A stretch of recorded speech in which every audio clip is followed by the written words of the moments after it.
अब इस हुकूमत से हमें जान छुड़ानी पड़ेगी, क्योंकि इस मुल्क में जिस तरीके से आइन को बार बार तोड़ा,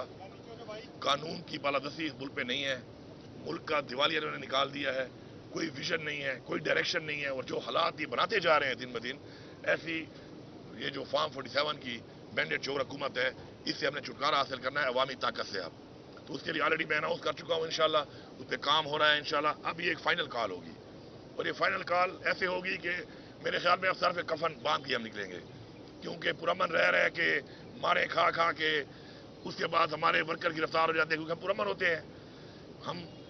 आगे से इलेक्शन नहीं देते हैं उस तरीके का, फिर गिरफ्तार हो जाते हैं, फिर उसके बाद अदालतों में जिस तरीके से एक केस में उनकी रिहाई हो, फिर दोबारा गिरफ्तार कर लो, फिर किसी और पर्चे में डाल दो। ये ड्रामेबाजी जो है अब ये नाकाबिल बर्दाश्त है, और अब ये मजीद बर्दाश्त नहीं होगी। इंशाल्लाह पहले तो हम 9 तारीख को सवाबी के ऊपर एक बड़ा इज्तिमा कर रहे हैं, जिसके ऊपर खड़े होकर इंशाल्लाह आगे का एक लायबल दिया जाएगा, और इसके ऊपर एक मुकम्मल तरीके से एक ब्रीफिंग दी जाएगी। तो हमारा पहले जलसे का एक अनाउंसमेंट हुआ था सवाबी के ऊपर, पिशावर में, लेकिन अब उस जलसे के बजाय अब हम 9 तारीख को इंशाल्लाह हम सवाबी के मकाम के ऊपर, मोटरवे के ऊपर, वो जो हमारा एक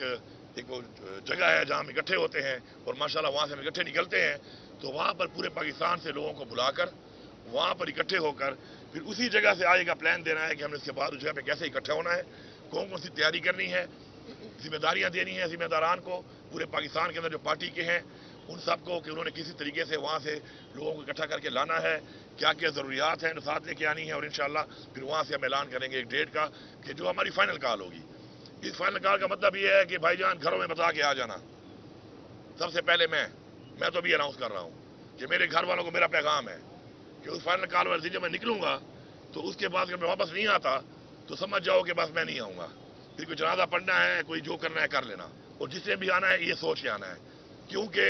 हमने पीछे नहीं हटना इसके बाद। पुरमन हम थे, हम हैं, लेकिन पुरमन तरीके से हमारे साथ जो रवैया इख्तियार किया गया है हमारे लीडर के साथ, हमारी पार्टी के साथ, वो नाकाबिल बर्दाश्त है। इंशाल्लाह आप देखेंगे कि अवामी ताकत के साथ इंशाल्लाह हम चीज़ें तो एक्सपोज हो चुकी हैं सबको, लेकिन मजीद कुछ वो कहते हैं ना, वो ताबूत में भी आखिरी कील ठोकनी है, तो इंशाल्लाह वो आखिरी कील ठोकने के लिए इंशाल्लाह हम पूरा लामल देंगे, और इंशाल्लाह फिर हम निकलेंगे, और निकल के इंशाल्लाह अपने हकूक इंशाल्लाह हम लेके ही वापस जाएंगे।